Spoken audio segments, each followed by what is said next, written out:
mucho gusto estar con ustedes el día de hoy en un evento que para el Instituto Aspen de México es importante, es tan importante por el tema que se va a discutir. Estamos convencidos que la pandemia del COVID-19 representa ya un parteaguas en muchos aspectos en la historia de la humanidad. No solamente en temas de salud, no solamente por el número de funciones que han existido, por el número de casos que han habido, por el impacto que hay y que habrá y que debemos de observar en un futuro próximo en la economía, el impacto que ha tenido en la política internacional, un cambio muy importante, sino también de manera muy especial y muy específica en la educación. Con preocupación leía ayer en los medios que se estima que aproximadamente 9 millones de estudiantes en los distintos niveles han abandonado la escuela. Dígase la escuela, las secundarias, las preparatorias, las universidades.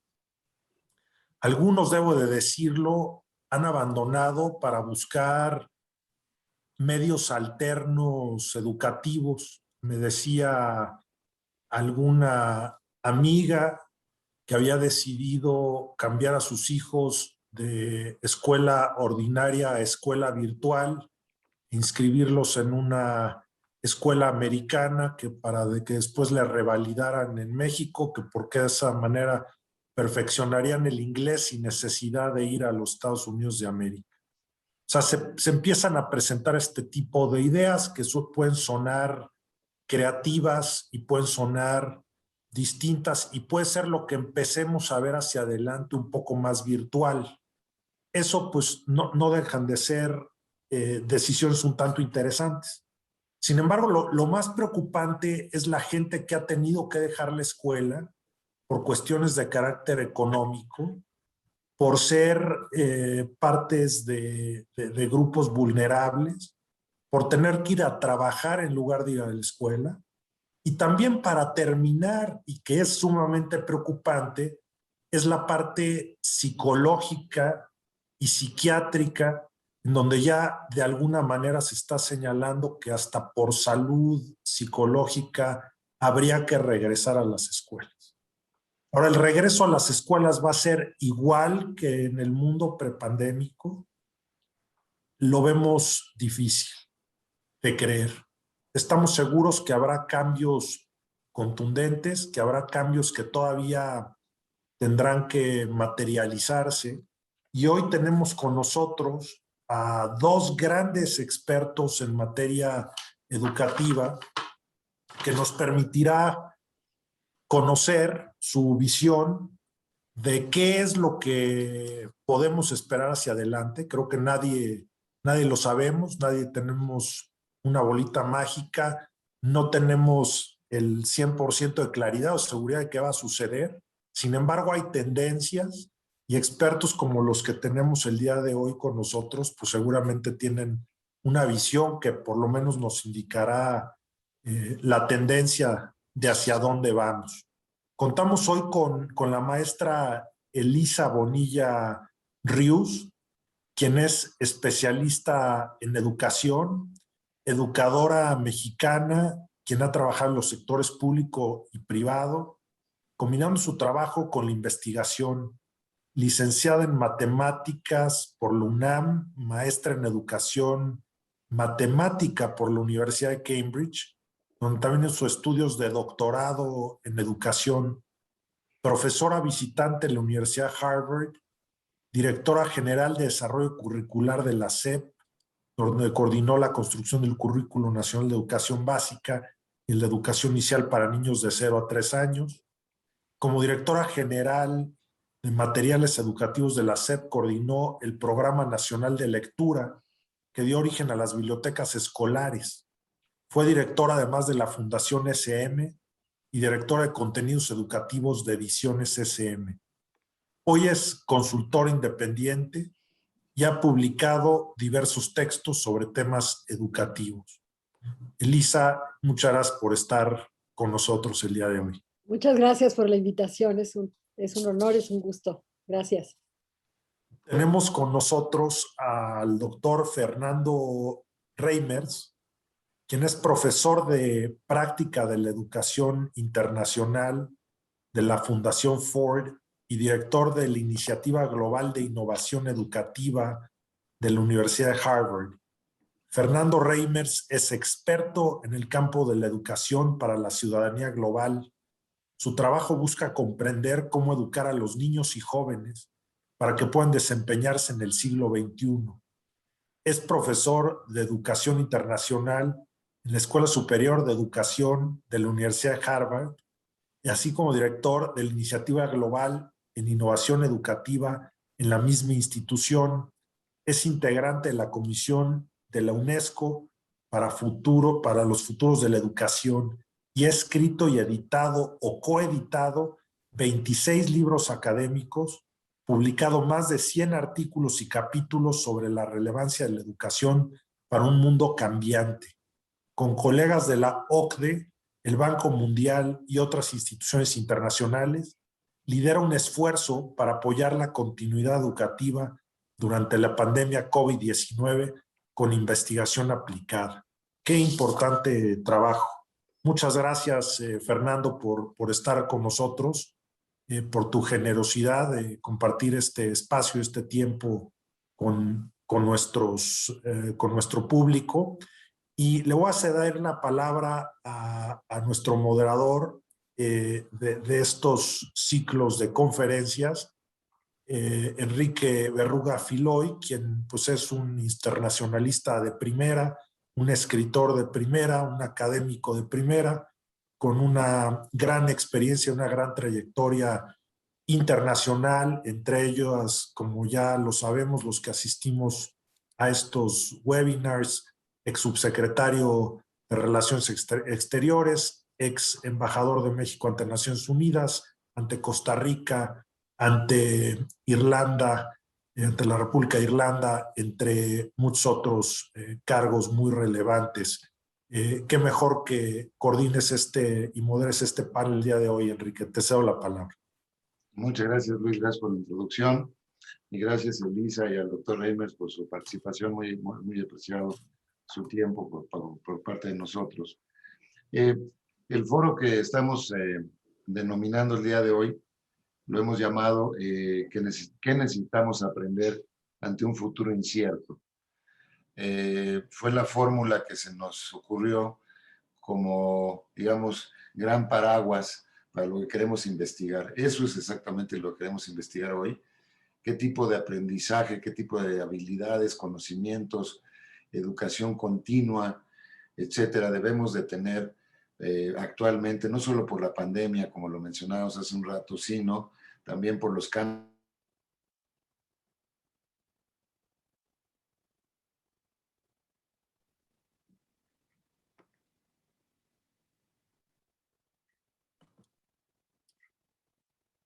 Parece que hemos Parece que se fue, ¿verdad? Se fue, ¿verdad? Perdimos la señal. Ya estoy ahí estás. Ahí está, bueno. Bueno, no sé hasta dónde llegamos, pero podríamos, si les parece, tener un primer saque. Elisa, por favor, con esta gran pregunta. ¿Qué necesitamos aprender hoy los seres humanos, prácticamente de cualquier edad, de cara a la incertidumbre que hay, tanto en el entorno mundial por la pandemia y sus secuelas? Añadiría el medio ambiente también como uno de los grandes temas de preocupación, y el cambio tecnológico que está afectando los mercados laborales de manera tan profunda. ¿Cuál sería tu primera aproximación, Elisa? Muchas gracias. Pues muchas gracias al Aspen Institute y a ti en particular, querido Enrique, a Luis Gerardo, a Isabel Moctezuma por esta invitación, y es un honor también estar compartiendo aquí con Fernando Reimers, con quien tengo una amistad de mucho tiempo y una admiración profesional también. Muchas gracias. A ver, es una pregunta que aprender ante un futuro incierto yo dividiría en dos partes, ¿sí? O sea, creo que por una parte ustedes están poniendo el acento en la incertidumbre O sea, y por el otro lado están poniendo el acento en el aprendizaje. Para quienes nos dedicamos al tema del desarrollo curricular, y de que somos digamos, los expertos de qué hay que enseñar en las escuelas, eh, hacernos la pregunta de qué está pasando en el mundo, de qué van a necesitar los chicos, de cuál va a ser su futuro, es fundamental para poder responder a esa pregunta. Entonces, si empezamos por la parte de la incertidumbre, y creo que a mí me gustaría abordar la incertidumbre primero prepandemia, después podemos entrar al tema pandemia, pero creo que podemos arrancar un poquito más atrás.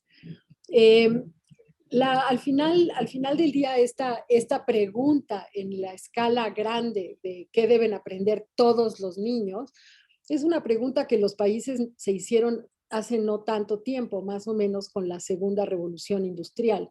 En México estamos cumpliendo este año 100 años de tener un sistema público de educación. La Secretaría de Educación se crea en 1821 y vamos a cumplir en octubre 100 años de responder a esa pregunta. Ayer precisamente Fernando, en otra charla que lo escuché, decía que antes de la pandemia teníamos a 95% de las personas, de los jóvenes en edad escolar inscritos antes de que empezara la pandemia a nivel mundial. Eso es un logro, como él bien dijo, absolutamente fantástico, porque esta gran pregunta se la hicieron también más o menos en la segunda revolución industrial, hacia el final del siglo XIX, distintos estados, como decía, en el caso de México, a principios del siglo XX, en el XXI, justo después de la revolución, España mucho más tarde. Y la respuesta masiva siempre tuvo que ver con los aprendizajes básicos. En primer lugar, con el dominio de la lengua escrita, de las matemáticas, de las ciencias. Y ese fue durante muchísimo tiempo lo básico, y estaba muy centrado en el dominio de contenidos más que de cualquier otra cosa. Hacia el final del siglo pasado, con el informe de Lords y la UNESCO, la OCDE, la tercera revolución industrial ya estaba en marcha. Nos hicimos el planteamiento de la necesidad de que las escuelas desarrollaran competencias, es decir, que enseñaran a aprender, enseñaran a vivir con otros, aplicaran el conocimiento aprendido en la escuela en la realidad. Y ya con la cuarta revolución, con lo que nos está pasando hoy, con la llegada de los robots, con todo lo que eso implica, estamos en un cambio acelerado de muchísima incertidumbre. Por ejemplo, en 1986, entre 2011 y 1986 se consumía muchísima más información, 5 veces más, ya para principios del siglo. Y este conocimiento, en el caso, por ejemplo, de la medicina, entre 1900 y 1950 se duplicó, pero después, para 1980, se duplicaba cada 7 años. A partir de 2010, se multiplicaba cada 3.5 años por 2. Entonces, ¿cómo enseñar contenidos en la escuela? De lo que se trata es de no solamente saber cosas que cada vez están más cerca de todos en internet, etcétera, sino saber aplicar, tener las competencias. Esto es una de las cosas que justamente con la reforma que tuvimos la administración pasada, se puso un acento muy grande en ello. Fernando va a hablar de un libro que él hizo favor de invitarme, y que en un momento más pondremos la liga para que puedan descargarlo, que habla precisamente de 8 reformas que están a nivel mundial, que se centraron en desarrollar esto que se llama las competencias del siglo XXI, lo que los chicos tienen que aprender. Y en el caso específicamente que me toca a mí en el capítulo de México desarrollar, yo diría, y aquí voy a plantear esto y después podemos profundizar más, que es una educación integral. Se trata de educar de manera completa. En inglés se dice the whole child, en español decimos de manera integral. Entonces, no solamente es la formación académica, donde yo resaltaría mucho cosas que vamos a seguir necesitando, como la comunicación. Vamos a tener que seguirnos comunicando. Si la escuela empezó hace 100 años en México para darles los rudimentos de la lectura y la escritura, hoy necesitamos una comunicación muchísimo más potente, un dominio de la cultura escrita mucho más potente de lo que se planteó nunca. Por supuesto, la parte del conocimiento de las matemáticas, y en el caso de la ciencia, la capacidad de dudar, la capacidad de tener un pensamiento científico. Eso es en lo que se refiere a la parte académica. Pero también hay que formar nuestra parte de desarrollo personal y social. Cada vez sabemos más la importancia de tener de nuestro cuidado físico personal, de toda la parte de desarrollo socioemocional, de las emociones. De eso podemos hablar también en más detalle, porque fue una de las innovaciones importantes que afortunadamente continúan y creo que van a mantenerse, porque han demostrado que para todos los empleos el tener un dominio de la inteligencia emocional es absolutamente fundamental, tanto en lo personal como en lo intrapersonal, en lo social. Y por supuesto, la parte artística, que también está en el desarrollo personal y social. Y por último, pero no menos importante, un nuevo conjunto de otros saberes y la posibilidad de que esos otros saberes se decidan a nivel escolar, que no todo se decida centralmente, sino que haya la posibilidad de que cada escuela determine también una parte de su currículum, que es una cosa que llamamos autonomía curricular, y ahí había el espacio para la educación financiera, la robótica, proyectos de impacto social a nivel local, etcétera. Un conjunto de cosas que también, de lo que también podemos hablar en más detalle, porque en este capítulo del libro que les comento aparece la evaluación que se hizo de cómo ese espacio de decisión local, que es el cómo, digamos, no solamente el qué, sino también el cómo, esto fue fundamental para la mejora y la innovación en las escuelas. Y ahí me quedo para dar oportunidad a que Fernando comente y podamos platicar. Bueno, un plato de entrada buenísimo, Elisa, muchas gracias. Doctor Reimers, en el pasado webinar que tuvimos surgió una paradoja, por lo menos yo lo comprendí así. Una experta en materia de mercados laborales nos dijo que ella, que recibe todos los días solicitudes de empleo, de puestos que se tienen que llenar, nos decía que en México el 50% de los puestos no se llenan y al mismo tiempo tenemos una crisis de desempleo por otro lado. Esta brecha tiene que ver con parte de esta cuestión del entrenamiento, de la educación, de la adquisición de conocimientos. ¿Cómo lo valora usted? No sé si esto es un fenómeno nada más. Yo creo que sí, Enrique. Muchas gracias en primer lugar por la posibilidad de estar con ustedes en este tema que me parece muy importante. Y me parece muy importante porque, como decía bien Luis Gerardo, esta pandemia va a asignar las próximas 5 décadas. Esto no es un evento que va a desaparecer cuando hayamos logrado que el 80% de la población esté vacunada. Esto es un evento que va a tener consecuencias muy profundas en el funcionamiento de las sociedades, ¿verdad? Y yo creo que tiene el mayor sentido del mundo hacer lo que estamos haciendo hoy, que es preguntarse un poco sobre el sentido de las cosas, de todas las cosas, sobre el sentido de la educación, sobre cómo educar, etc. El lunes próximo publicaré un libro. Yo he estado trabajando en el último año estudiando qué impacto educativo ha tenido la pandemia y tratando de ser útil.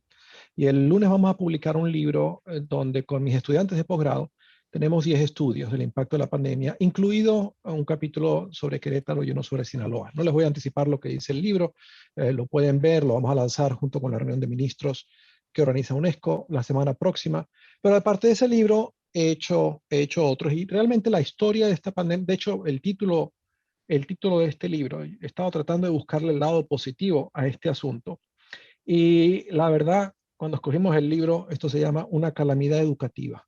Enseñar y aprender durante la pandemia del COVID-19. ¿Por qué una calamidad educativa? Porque esta pandemia, que yo he tenido la ilusión de que iba a ser un momento de innovación, un momento de lanzarnos al siglo XXI, Yo sí creo que hay algunos estudiantes para quienes esta pandemia a lo mejor les ha permitido descubrir por primera vez qué significa estudiar a partir de sus propias motivaciones, de sus intereses, por cuenta propia.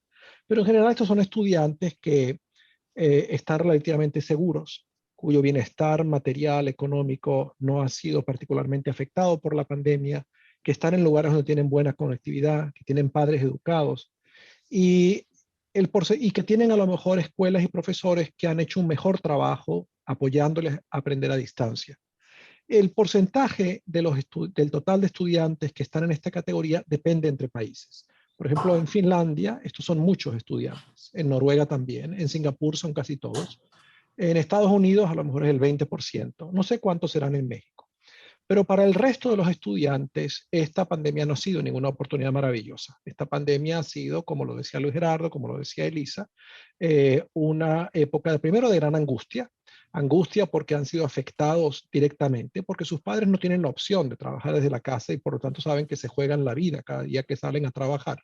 Entonces imagínense vivir un año con esa angustia, porque viven en ambientes reducidos, sin las condiciones para estudiar, porque sus escuelas, a pesar de que han hecho lo mejor que han podido, en verdad lo que han hecho ha sido improvisar más que otra cosa. Entonces, indudablemente que la desigualdad educativa, que no la inventó la pandemia, que existía antes, va a ser mucho mayor. Va a ser mucho mayor. Y va a ser mayor en buena parte por lo que los sistemas educativos no habían hecho. Este tema, estas cosas de las que está hablando Elisa, efectivamente no son nuevas. Cuando Elisa era directora de la Fundación SM, el primer congreso que ella organizó, una tradición buenísima, tenía como título Educación Integral, y de esto hace 15 años.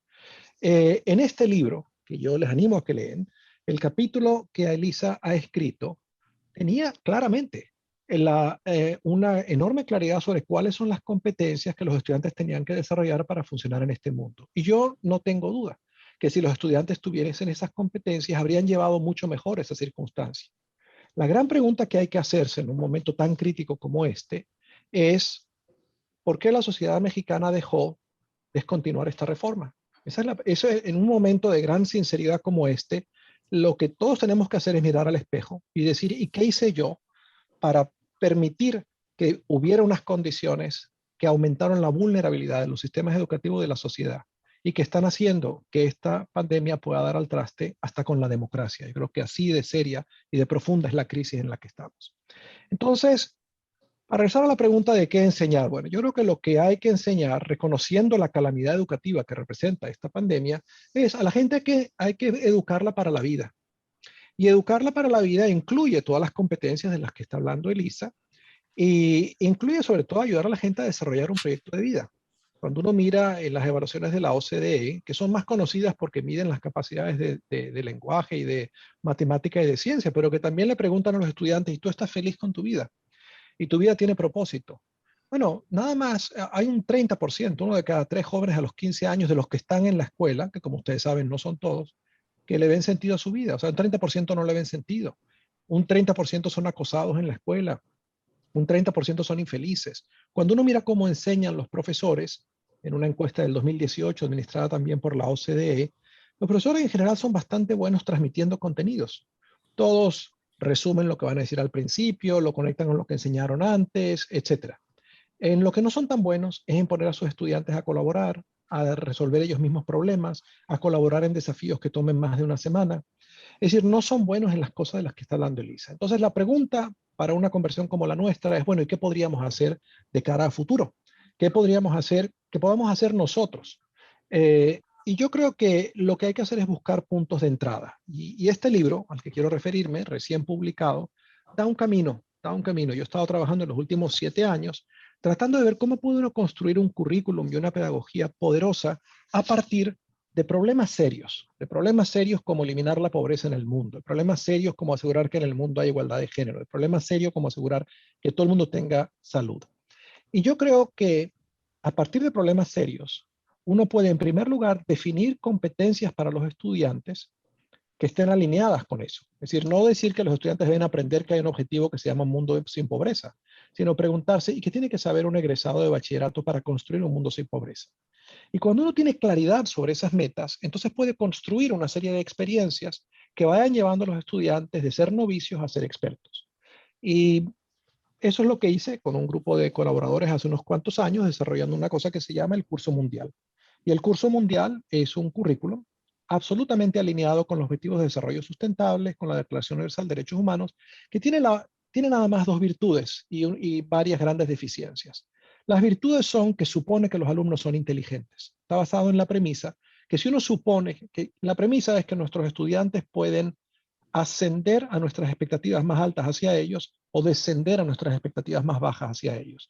Y apuesta por suponer que los estudiantes son inteligentes y tratarlos como tales.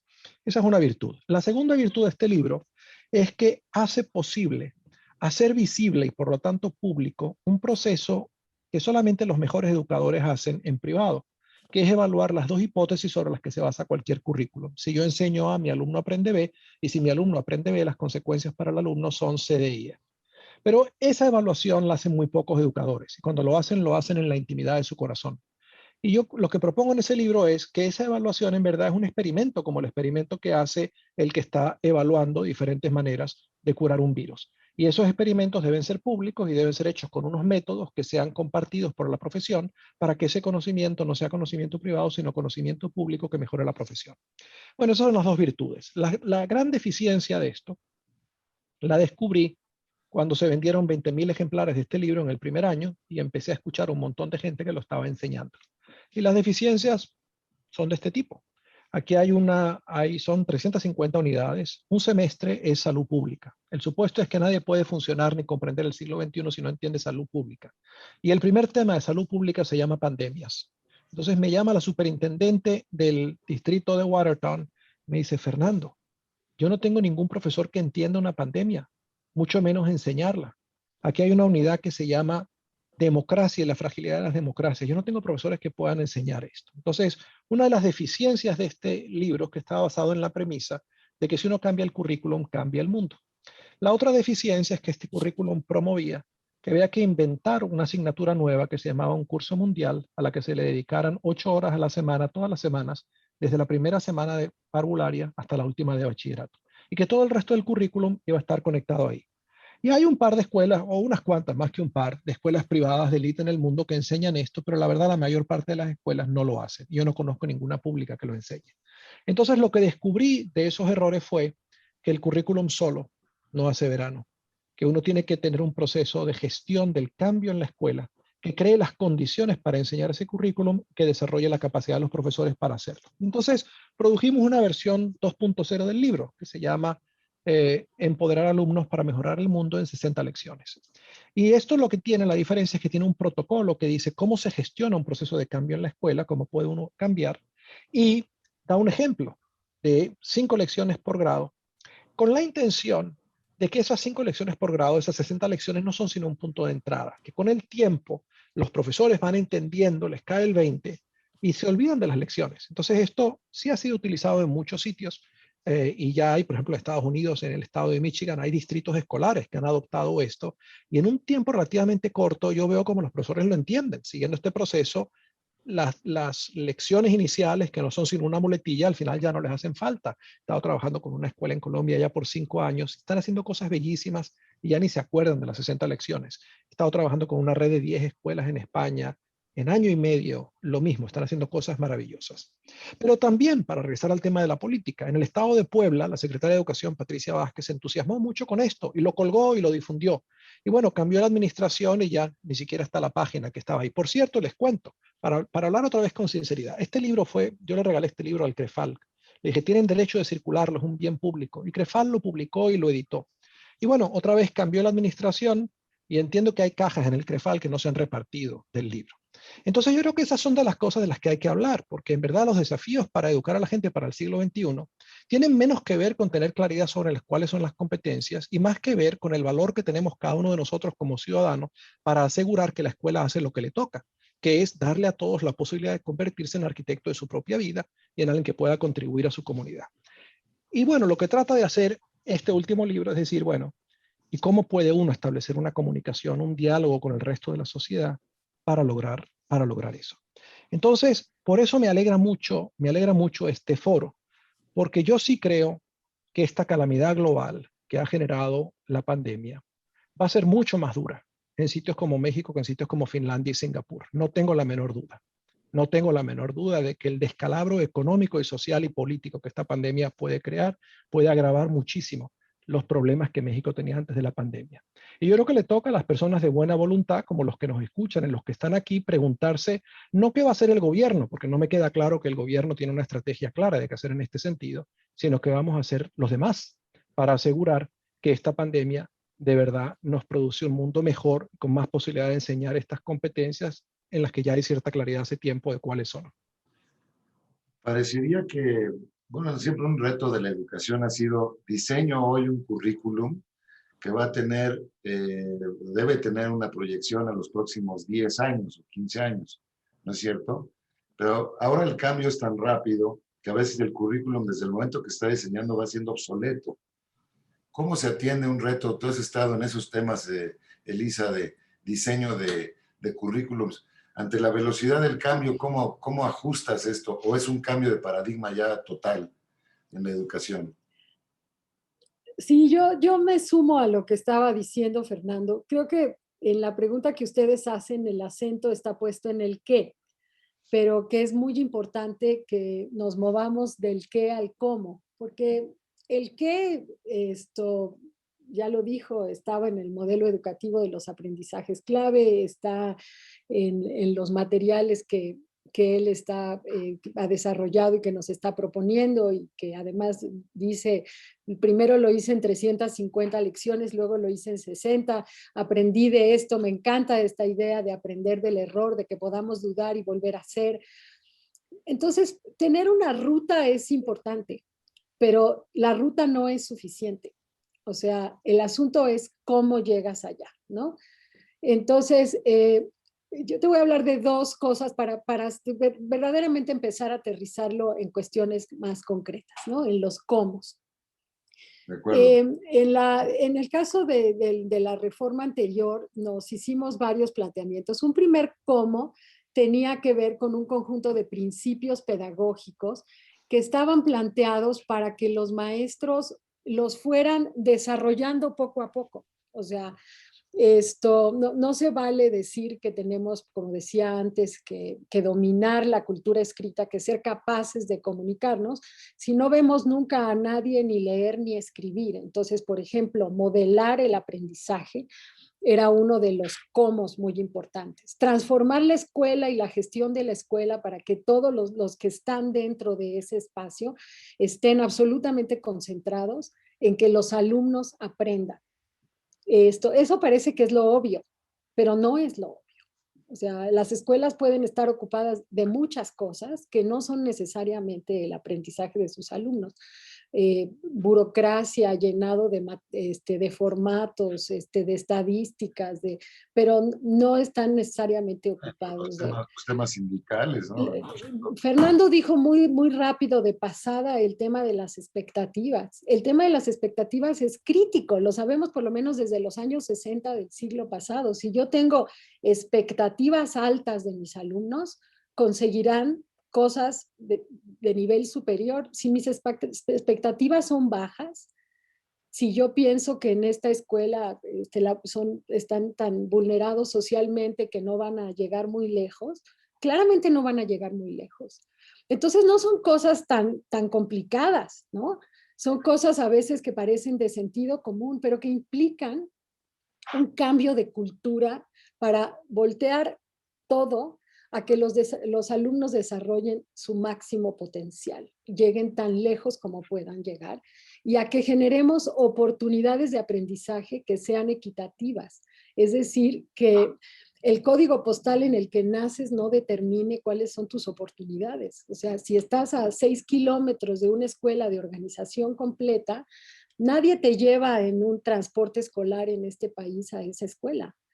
Te dejan en una escuela multigrado que muchas veces tiene, no siempre, pero muchas veces, menos recursos, menos posibilidades.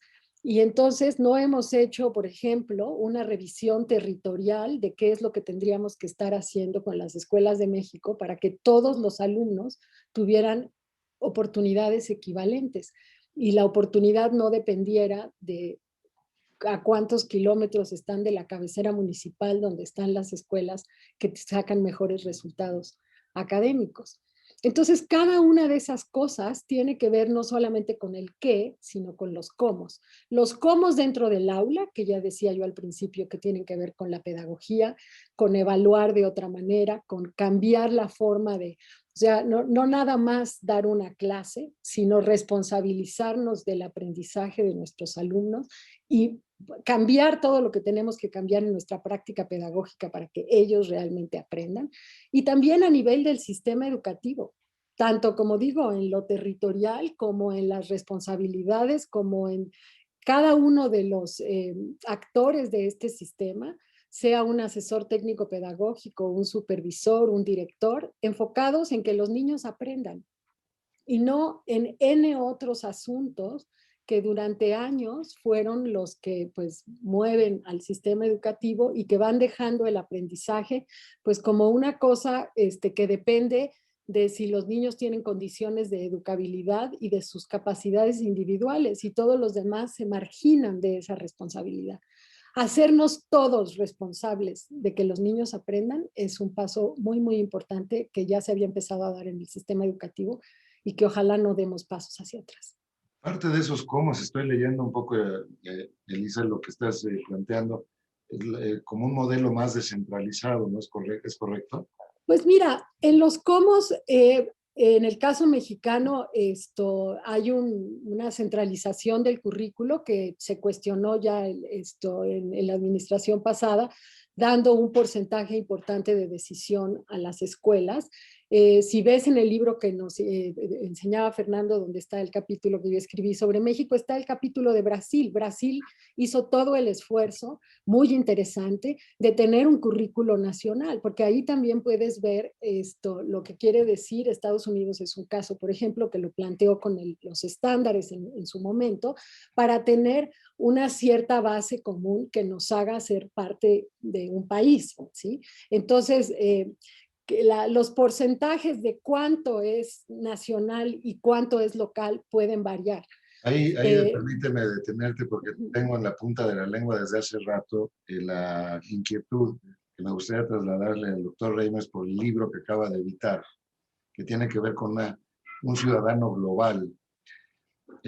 Por un lado, a nivel político parece, hay evidencia de que el nacionalismo está a la alza. Quizá desde la Segunda Guerra Mundial no veamos una etapa en donde los nacionalismos vayan más hacia la alza. Pero por otro, y la educación es una parte sustancial de poder establecer una visión nacionalista, ¿no es cierto? Ahí es donde se generan, digamos, los ciudadanos de una nación. ¿Cómo se compatibiliza esto que está diciendo Elisa de la descentralización, el tema del ciudadano global para atender, por ejemplo, las metas de desarrollo sustentable de Naciones Unidas, con una educación en donde el énfasis, muchos gobiernos lo empiezan a trasladar cada vez más a esa parte nacionalista, Fernando? Mira, yo creo que el ser humano es en sociedad y en interdependencia con los demás en las muchas comunidades de las que forma parte. Y poder vivir en comunidad, asociándose con los demás para mejorar el bienestar de todos y para resolver nuestras diferencias sin violencia, requiere aprender ciertas cosas. Requiere aprender a respetar al otro, requiere negociar por encima de eliminar al que piensa distinto. O sea, eso es muy básico, ¿verdad? Pero esa es la razón, por ejemplo, por la cual sociedades o tradiciones religiosas tienen una serie de normas. La regla de oro, ¿verdad? ¿Cuál es el proceso de la regla de oro? Que no nos matemos todos. Esa es la razón por la que los países establecen constituciones y introducen cursos de educación cívica desde Rousseau, ¿verdad? Que entienden, si usted no le enseña ciertas cosas a la gente, esto es la ley de la selva. Y de esa misma manera, una de las comunidades de las que formamos parte es una comunidad supranacional. Esa comunidad supranacional cobra mucha fuerza después de la Segunda Guerra Mundial, efectivamente, cuando el mundo se da cuenta, caramba. Pero hay un bienestar que es superior a la legislación nacional, ¿verdad? ¿Qué pasa si un gobierno decide que va a eliminar a todos los miembros de una religión? Por ejemplo, como hizo el régimen nazi. Esa es la razón de construir un ordenamiento supranacional que proteja ese bienestar. Y para que eso signifique algo, hay que educar. De manera que a mí no me queda duda de que hay que educar para ciudadanía, Hay que educar para la convivencia y hay que educar para la ciudadanía global, no hay otra. Por otra parte, estoy completamente de acuerdo contigo en que estamos viviendo en el mundo, en una época donde hay un resurgimiento de un populismo de distintos signos políticos, de derecha y de izquierda, que por supuesto no cree en esta idea de una sociedad organizada, sino que cree en la conexión directa del líder con su pueblo y en eliminar las instituciones intermedias, como hacía Mussolini, como hizo Hitler, como hizo Chávez y como quieren hacer otros líderes populistas en el mundo. Un populismo que, al igual de Hitler, por supuesto, no cree en las premisas básicas de la ilustración, en el poder de la razón humana, en el poder de la ciencia, en el poder de la evidencia, en el imperio de la ley, y que está haciendo todo lo posible por desmantelar esas instituciones, ¿verdad? Los caudillos nunca se han entendido bien con las universidades y han buscado miles de maneras de destruirlas. Hitler lo hizo pasando una ley que dijo usted tiene que ser miembro del partido nazi para ser profesor universitario, y los profesores ni se dieron cuenta, se quedaron callados hasta que empezaron a mandarlos a campos de concentración y tuvieron que irse al exilio. Otros lo han hecho quitándole el fondeo a las universidades, otros lo han hecho como hicieron Chávez, creando unas universidades que no son universidades, con lo cual usted le quita todo valor a la institución universitaria. Usted crea 100 universidades patito y dice, estas son las universidades, y solo contratan al gobierno al que sale de ahí y destruyó a las mejores universidades. Entonces, yo soy consciente, el señor Donald Trump es un ejemplo perfecto de esa visión populista, autoritaria, completamente encontrada con la idea de lo que es una democracia como la entendemos. Y hemos visto lo que eso ha causado en esta sociedad, los descalabros que ha causado, de los que va a tardar esta sociedad en recomponerse. Desafortunadamente, este evento no fue un evento aislado ni accidental. Este mismo estilo lo ve usted en Bolsonaro, lo ve usted en Chávez, lo ve usted en el primer ministro de la India, en el de Turquía y seguramente en el presidente de México también. Y entonces eso significa para el resto de la sociedad interesada en una sociedad basada en el imperio de la ley, en el poder de la razón, en la evidencia, ¿y qué hace uno cuando le toca a ese líder autoritario? Se queda de manos cruzadas y se deja hacer esperando que el daño no sea mucho o reacciona cuando tienes que irse al exilio y está rondando el mundo como los 6 millones de venezolanos refugiados que están rodando el mundo porque no pudieron parar los desastres del régimen populista de Chávez y de Maduro. Entonces, yo creo que eso toca muchísimo a la educación y toca la responsabilidad de las fuerzas, digamos, ilustradas de una sociedad de no dejarse hacer y de proteger las instituciones que permiten la convivencia organizada. Si usted me pregunta, yo creo que debe haber un currículum global, absolutamente. Si decidiera mañana el gobierno de cualquier país que las niñas no tienen derecho a la educación, yo creo que le toca a la comunidad internacional decir, bueno, pues esas niñas tienen unos amigos en el resto de los demás que van a asociarse con quienes dentro de esa sociedad quieran educar a las niñas a que lo sigan haciendo y a que resistan esta barbaridad. Como si un gobierno nacional decidiera los miembros de la religión tal, los vamos a mandar a campos de concentración, yo esperaría que el resto de la humanidad dijera, pues los miembros de esa religión tienen unos amigos que los van a ayudar, ¿verdad? O si los grupos indígenas de un país de repente fueran atropellados, sus derechos fueran atropellados por un gobierno, yo esperaría que reconociéramos que existe una cosa que se llama la Declaración Universal de Derechos Humanos, que fue acordada al término de la tragedia de la Segunda Guerra Mundial, precisamente para prevenir el regreso a una barbarie como la fue la Segunda Guerra Mundial. Y si usted me pregunta, ¿creo yo que una parte del currículum debe ser global? Absolutamente. Yo creo que la enseñanza de los derechos humanos y de los valores de derechos humanos debe ser algo que compromete a la humanidad. Y por eso me parece a mí que los Objetivos de Desarrollo Sustentable, acordados en la Asamblea General de Naciones Unidas, nos dan no solamente una visión de lo que significa un mundo incluyente, un mundo donde nos relacionamos con los demás de forma pacífica, un mundo donde nos relacionamos con el planeta como que fuésemos el mismo sistema, sino que nos dan un marco alrededor del cual decir cómo alineamos lo que enseñamos con el logro de estos objetivos. Entonces, yo creo que el tema del cambio climático no debería estar a la discreción de que un gobierno, como en el caso del señor Trump, decidiera, pues yo creo que el cambio climático es una religión más y no creo en ella. Bueno, usted puede creer eso, pero debería haber unos esfuerzos dentro del país y fuera que minimicen el daño que una postura de ese tipo le va a causar al planeta y a los habitantes del país, ¿no? A ese respecto voy a brincar rapidísimo porque estoy de acuerdo, pero solo quiero acotar una cosa sobre los nacionalismos porque muchos maestros me han preguntado si la educación global implica dejar de lado la historia nacional, no identificarte con un país, etcétera. Y yo recuperaría aquí a Yuval Harari, que habla, por ejemplo, de un nacionalismo incluyente. El que yo me reconozca como mexicana no quiere decir que me surja inmediatamente una xenofobia que me hace mejor que todos los demás, las demás nacionalidades, etcétera. Entonces, yo creo que la escuela tiene una tarea de educar en la identidad nacional, pero que esa no es un nacionalismo como al que se estaba refiriendo Fernando, que es este nacionalismo exacerbado en el que nos basamos para destruir todo lo que no es exactamente igual a nosotros. O sea, tiene que ser incluyente. ¿No? Porque creo que sí, porque creo que de repente en las discusiones con maestros, al hablar de la globalidad les hace pensar que tienen que desaparecer, digamos, las referencias a lo nacional o a las identidades. Y creo que esa es una discusión que nos hace falta mucho y en la que tenemos todavía que trabajar más. Perdón No, por brincar. Así. no, por favor, encantado. Además, muy pertinente lo que está diciendo. De hecho, abona un poco a la idea que creo que está generando acá de que no es lo mismo educación que No, indoctrinación. además estoy completamente de acuerdo con lo que dijo Fernando. Nada más era por... No, lo que voy es que no es lo mismo indoctrinar para que haya cuadros políticos del nazismo, del fascismo, de lo que sea, del comunismo. No es lo mismo que hacer una educación amplia de ciudadano, en fin, que genere experiencias, que genere habilidades. Creo que hay una diferencia muy grande. Hay una parte que es, digamos, el partido controla una determinada ideología, ese partido domina una sociedad y ahí pues se empieza a reproducir ese esquema, ¿no es cierto? Ahora, en los esquemas populistas a los que se refería Fernando hace unos minutos, pues es bastante difuso este tema, ¿no es cierto? Y se apela a una serie de temas pues más de orden emocional, que es a donde quería entrar ahora. Tú mencionaste, Elisa, hace un ratito, algo que me parece importantísimo.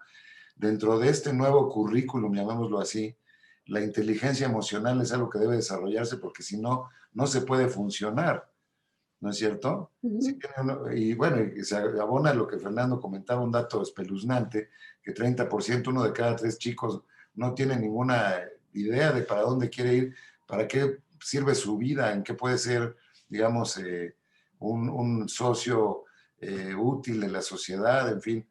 ¿Cómo se concilia esto? La parte emocional, si le puedes desarrollar. Sí, a ver, diría varias cosas. La primera es que como país le abrimos en el currículo nacional espacio lectivo, es decir, tiempo de clase a la educación socioemocional. Eso es muy importante porque otros países que han empezado a trabajar educación socioemocional lo hacen transversalmente en todas las materias. Eso también hay que hacerlo. Es cambiar la manera de relacionarnos en la escuela, sin duda, pero hay que tener un espacio específico para poder impartirlo, para poder pensarlo, analizarlo, etcétera. En el caso de México, se plantearon el desarrollo de 5 dimensiones emocionales: el autoconocimiento, la capacidad de autorregular las emociones propias, el desarrollo de la autonomía. Estas 3 tienen que ver con lo interpersonal, con el desarrollo del individuo, y 2 más que tienen que ver con la relación social, digamos, que son establecer empatía, de lo que también ya hablaba Fernando, esta posibilidad de escuchar, de conocer al otro, de lograr empatía aún en la diferencia, y la colaboración, la capacidad del trabajo en equipo y de las múltiples formas colaborativas que hay, que van a ser, por ejemplo, en el ámbito laboral, una de las más importantes, pero las otras cuatro también. No voy a entrar en más detalle, pero cada una de estas dimensiones a su vez se divide en 5 habilidades que hay que desarrollar desde el preescolar hasta la educación secundaria y con posterioridad, porque en realidad en la educación media superior se continúa también la educación. ¿Y en los cómo, Elisa, tenemos maestros para esto? Fíjate que en los cómo también se dejó trabajo hecho. El currículo entró en vigor en agosto de 2018 y el gobierno terminó en noviembre de 2018. Pero sí se dejaron establecidos para cada grado escolar un conjunto para todas las habilidades de las que estoy hablando, fichas didácticas y varios cursos de capacitación, y de entonces a la fecha distintas organizaciones han estado trabajando con maestros y los maestros han estado pidiendo mayor capacitación en esta área, y yo creo que esa es una oportunidad que tenemos enfrente y que tenemos que resolver prontamente, porque es absolutamente posible. Por ejemplo, la Universidad Iberoamericana desarrolló un diplomado, una especialidad para profesores, en fin, empezaron a surgir distintas formas para atender pues, estos intereses y estas necesidades. Construyendo sobre lo que dice Elisa, yo creo que hay una oportunidad muy buena para el Aspen México. Sé que ustedes tienen un interés en producir un libro blanco sobre educación. Y la oportunidad es no reinventar la rueda, sino construir sobre lo que se ha hecho. Yo creo que una de las cosas interesantes del momento en que vivimos es que estas tecnologías le permiten a grupos organizados por tecnologías, lograr efectos muy significativos. ¿A qué me estoy refiriendo? Aquí una red de 10 escuelas conectada con una universidad en España se apropia del currículum de las 60 lecciones y en año y medio transforma la cultura de esas escuelas. Bueno, eso no está al alcance nada más de 10 escuelas en España. Eso está al alcance de 10 escuelas, de 50 escuelas en México. Y yo creo que uno de los cambios muy importantes del mundo hace 50 años y el mundo hoy es que hace 50 años, en verdad, el eje de transformación más importante de la educación era un gobierno y el gobierno nacional. Y lo que sabemos hoy en día es que hay primero varios niveles de gobierno. Y usted tiene un nivel nacional, y tiene estatal, y tiene municipal, y tiene la escuela, y tiene redes de escuela organizadas, y tiene sistemas supranacionales, redes supranacionales, y tiene gobierno y tiene sociedad civil. Y eso hace un tejido muchísimo más rico sobre dónde están las oportunidades, dónde se pueden hacer las cosas. México tiene universidades extraordinarias. Yo he terminado ahora un estudio junto con varios colegas en 20 y tantas universidades en el mundo, mirando qué hizo la universidad para asociarse con sistemas educativos durante la pandemia para promover innovación. Bueno, en la Universidad de Guadalajara tienen ustedes un ejemplo maravilloso de institución que ella misma tiene un subsistema de escuelas y que además como resultado de la pandemia ha encontrado su integración. Pero México tiene un montón de universidades, muchas de ellas muy buenas. Entonces, ¿por qué no tomar este momento y decir, empecemos a construir esas redes de escuelas con universidades, empecemos a construir ecosistemas de innovación educativa que construyan sobre lo que era esa propuesta de reforma curricular y que empiecen a desarrollar los cómo, y avanzarlo?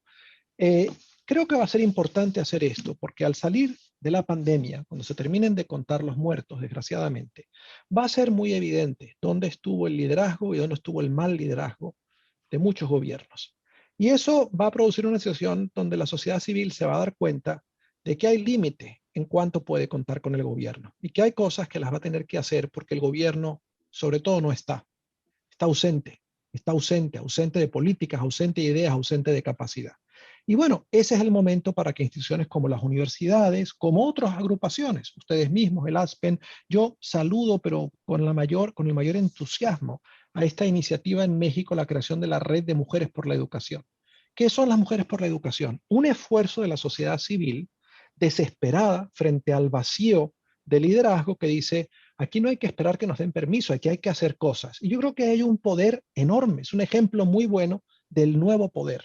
Entonces, yo creo que hay muchas cosas, o sea, el México del 2021 no es el México ni siquiera del 2000, por no decir del 1970. Y yo creo que ahí está la esperanza, en que hay un tejido muy rico social que no tiene que estar esperando a que le baje en línea, porque desgraciadamente quienes están en posiciones formal de bajar línea no creo que tienen muy claro qué es lo que tienen que hacer en materia educativa.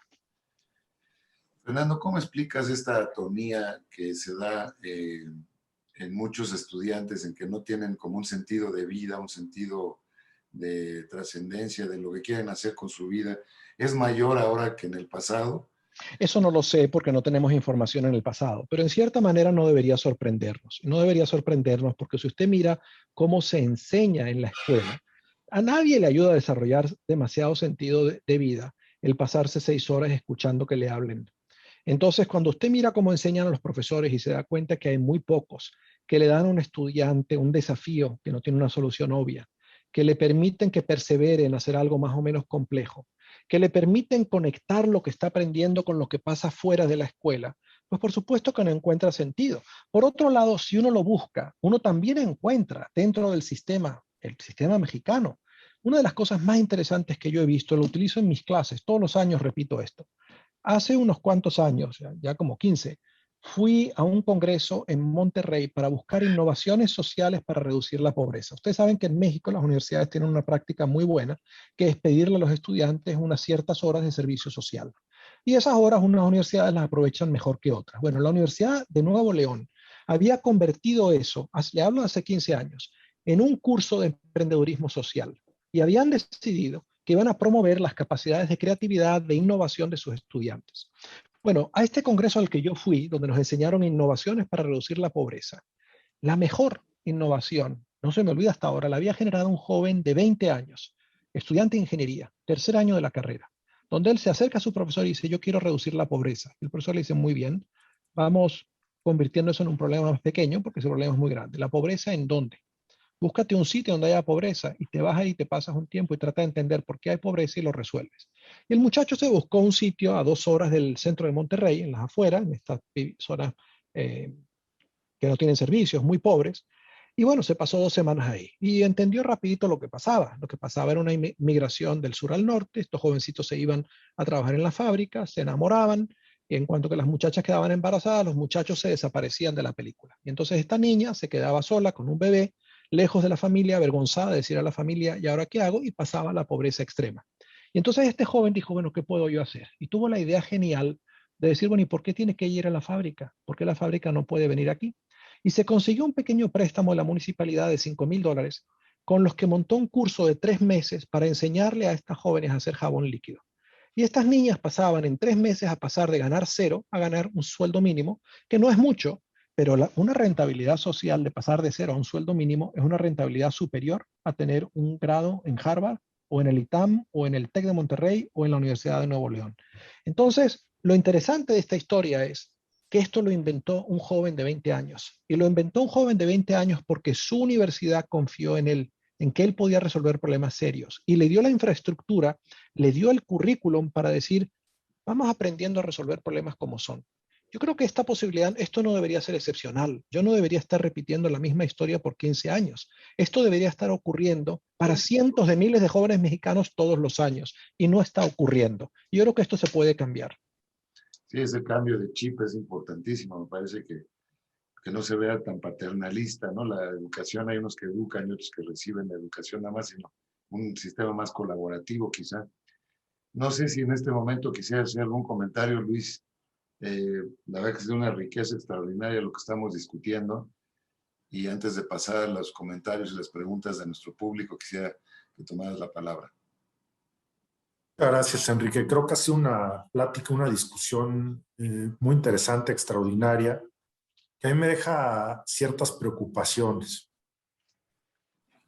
Ya Aristóteles hablaba de la democracia y de la demagogia, las formas puras e impuras de gobierno, y parece que la pandemia ha demostrado que muchos gobiernos del mundo, más que estar en el lado de la democracia, están en el lado de la demagogia, enfocados principalmente a tomar decisiones que les puedan redituar en las elecciones a corto plazo, sin importarles cuál será el resultado de esas decisiones, tan siquiera un mediano o a un largo plazo.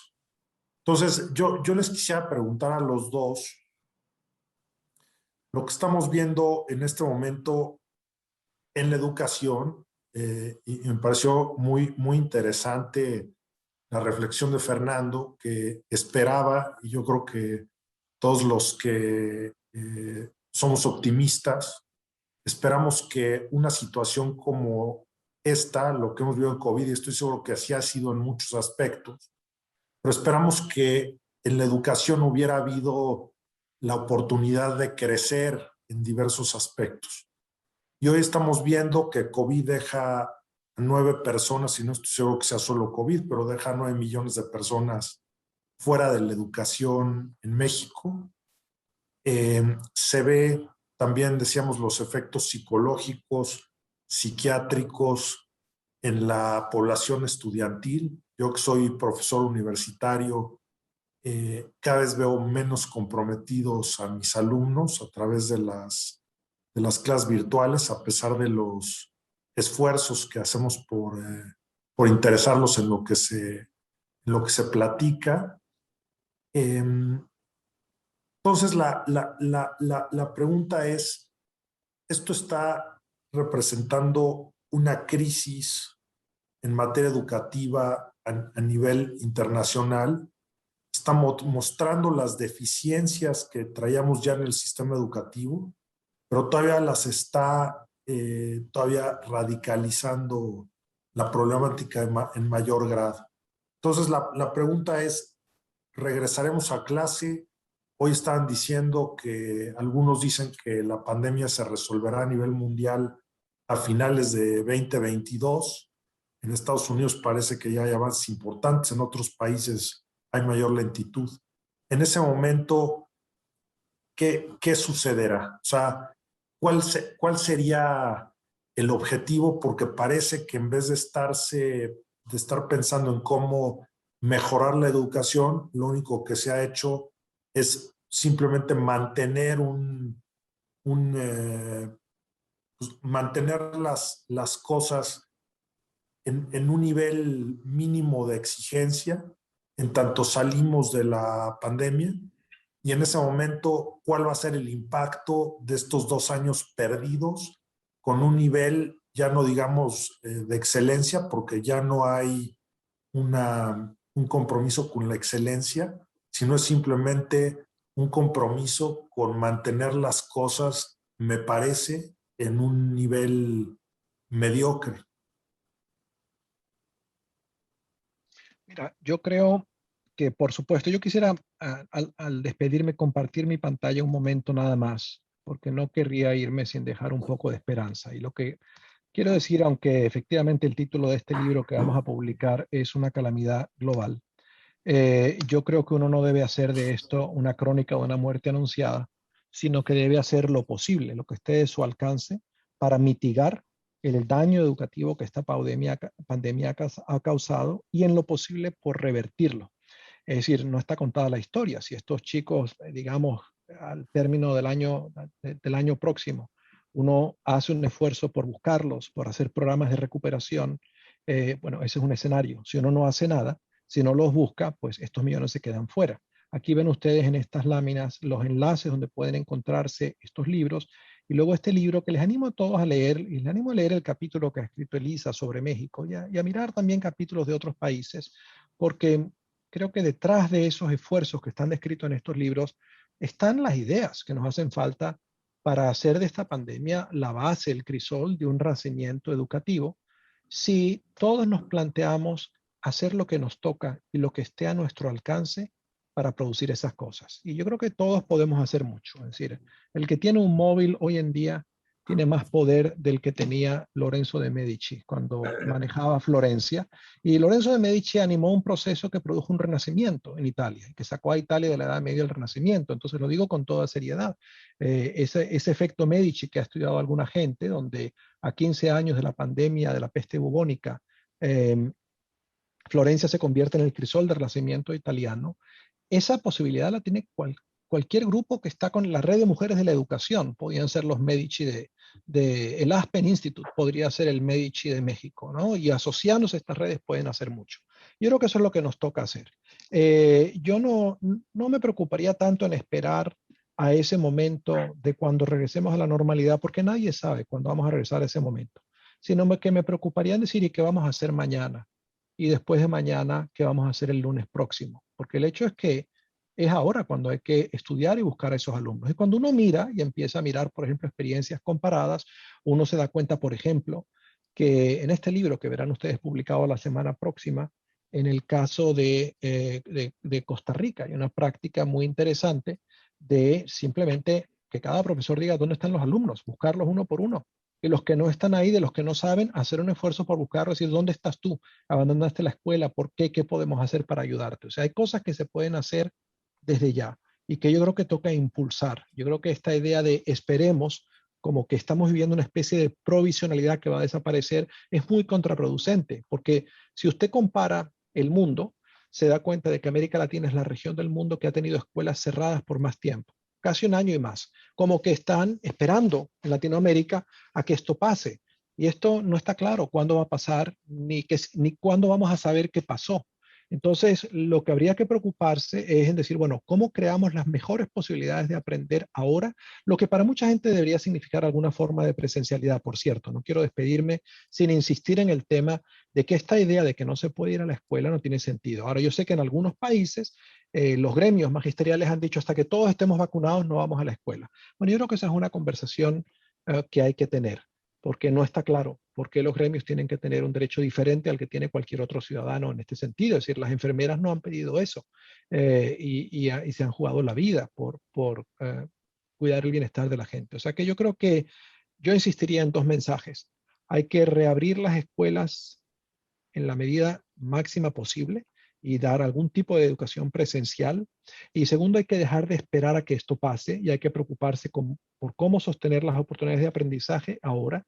Y hay que hacer un esfuerzo muy grande por los más vulnerables que ya se han desenganchado de la escuela y la han abandonado, porque si no, esta pandemia de verdad que va a agravar muchísimo los descalabros de exclusión que tienen mucho que ver con la fragilidad de la democracia que ya existían antes de la pandemia. Así que me despido dándole las gracias por esta oportunidad y sobre todo por la oportunidad de hablar con sinceridad, que yo creo que es una de las cosas que el momento exige. Ayer me escribía una amiga, una querida amiga que estuvo al borde de la muerte por COVID, una dirigente educativa en esta región, y me dijo, la verdad, cuando has estado al borde de la muerte, te cambia la manera de pensar. Y yo creo que eso es el mindset que deberíamos asimilar todos. El reconocer que podíamos estar dentro de una semana en un ICU y a lo mejor no contarla. Entonces, dada esa realidad, pues ¿por qué no vamos hablando con claridad y tenemos el valor de hacer lo que hace falta?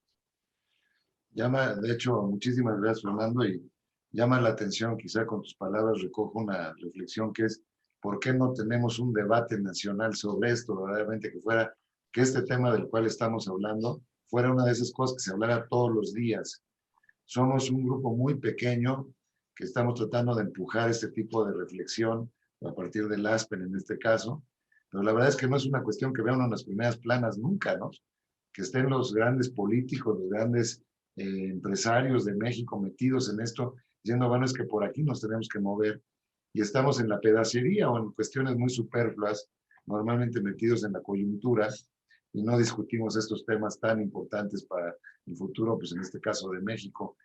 En ese caso, alguna reflexión y, bueno, una pregunta también, Elisa, que obligadamente tengo que hacer, dada la cantidad de mensajes. Abriste ahora sí que la caja de Pandora con el asunto de la cuestión emocional y me preguntan qué hacer con las dudas existenciales de los maestros, ya no de los alumnos. ¿Quién trata eso? Bueno, a ver, varias cosas. Sobre las dudas emocionales de los maestros. A ver, yo creo que los maestros tienen que tener una red de apoyo local y que las autoridades, Fernando hizo muy bien la descripción desde el nivel nacional hasta el nivel de la escuela. Todas esas redes tienen que estar ahí. Tiene que haber también otras posibilidades desde la sociedad civil. Yo les quería compartir mi pantalla, pero no me deja, pero se los voy a pegar en el chat. Desde la Red de Mujeres Unidas por la Educación, en la que yo participo, hemos tenido 3 iniciativas y justamente una de ellas tiene que ver con la parte socioemocional, porque hay una web de recursos que se llama Morral, es www.morral.muxed.mx, ahora lo pongo en el chat.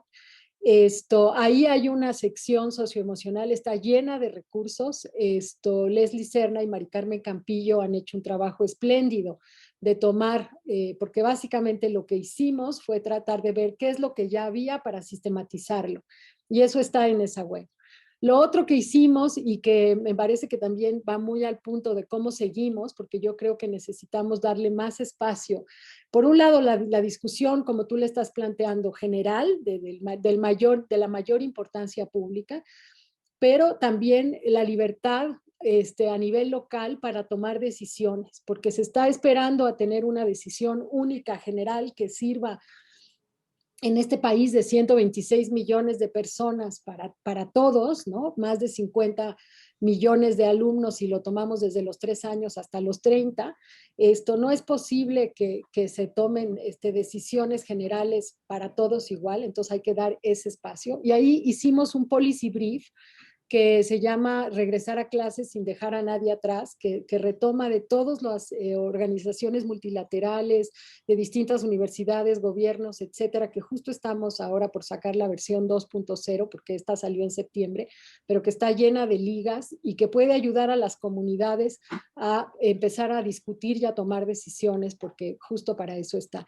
Y una última que no quiero dejar de mencionar, que tiene que ver con la educación de las niñas, fue una campaña muy exitosa para atender, porque los más vulnerables son, como bien dice Fernando, los que están fuera. Y entonces pusimos el foco en las niñas entre 15 y 18 años. La campaña se llama Yo también me quedo en la escuela, está en el mismo portal.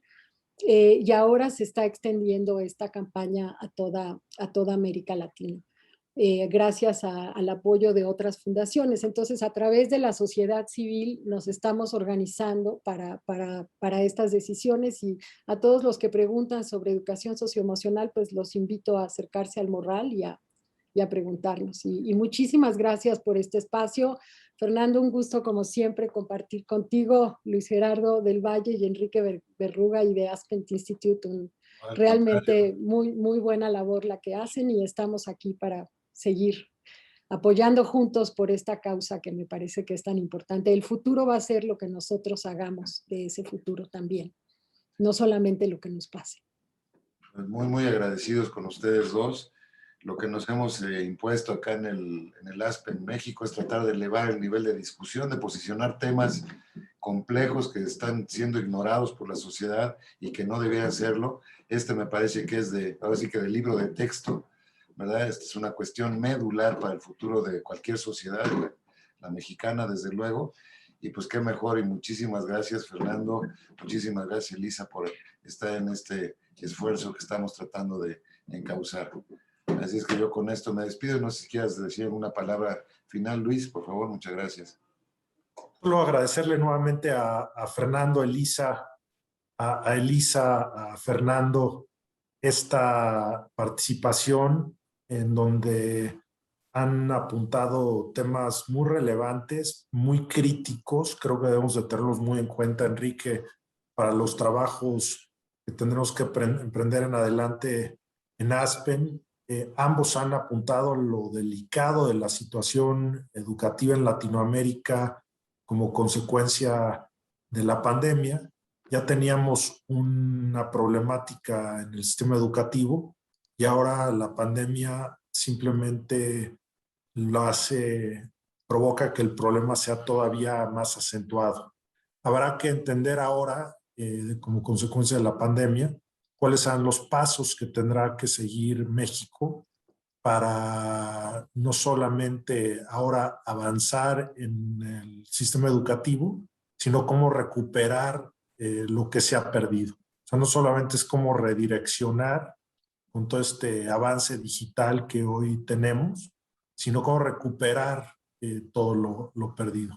Nos quedamos con tareas importantes, nos dejan preocupados, pero también ocupados en pensar en estas soluciones. Elisa y Fernando, muchas gracias por su generosidad de estar con nosotros el día de hoy, por compartir. Gracias, Enrique, por una excelente moderación, como siempre.